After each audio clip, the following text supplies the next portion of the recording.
Hey everyone, welcome to Novel Cinema. Today, we're diving into the second scene of the first chapter of my novel, The Apocalypse's Harvest. Let's jump right into it. The scene opens into Superhaven Control Room. The Superhaven was supposed to be humanity's last hope, a marvel of engineering, a self-sustaining ark designed to carry a lucky few into the voidest of Earth. Designed by Abby, the sharp-witted and brilliant engineer, it was a masterpiece of modern science. But right now, it was a hot mess. Abby stood in the control room, surrounded by blinking lights, tangled wires, and a half-eaten burger that had somehow become a 24-hour-old meal. The air buzzed with tension and the faint smell of overheated circuitry.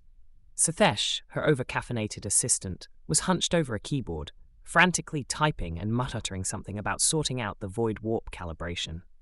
His eyes were bloodshot, his hair looked like it had been electrocuted, and he was surrounded by enough empty coffee cups to build a small fortress.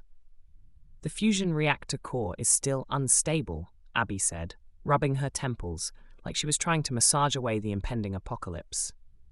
If we don't fix it, this thing's going to blow before we even leave the atmosphere. And trust me, nobody wants to see a billionaire space ark turn into a fireworks show.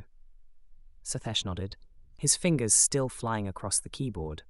What's causing the delay in getting it fixed? Abby sighed. I just need to get my head around stabilizing the octane coolants, which, by the way, needs more money.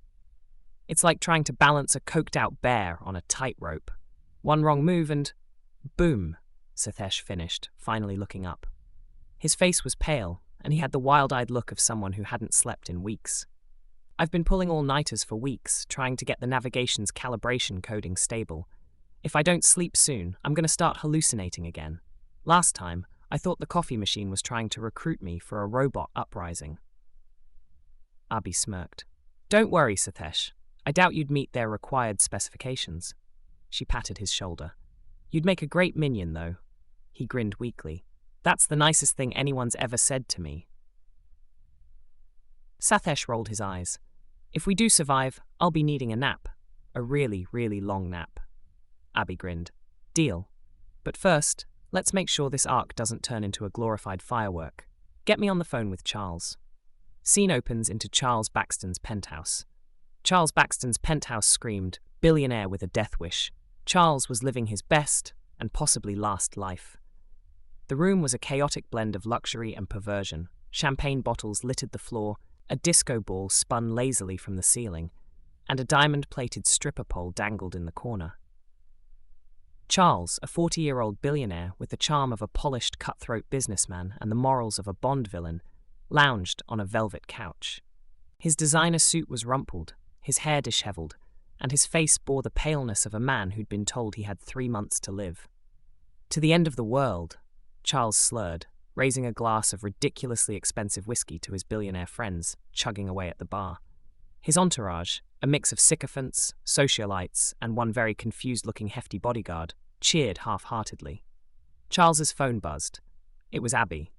Charles, we need more money. Abby's voice crackled through the speaker. The fusion reactor core is acting up, and if we don't fix it, your precious Superhaven is going to be a lost project. Charles waved a hand dismissively, nearly spilling his drink. Money?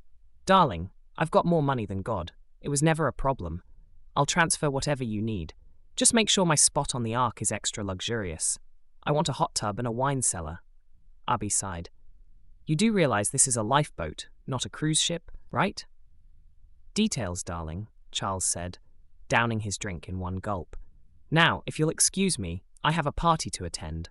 Luther's throwing a doomsday banquet, and I simply must make an entrance. And that's it for this scene. What do you think? Will Abby and Sathesh fix the reactor in time?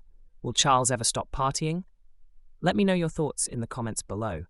Don't forget to like, subscribe, and hit that notification bell so you don't miss the next drop. Until then, keep reading and keep imagining. See you next time.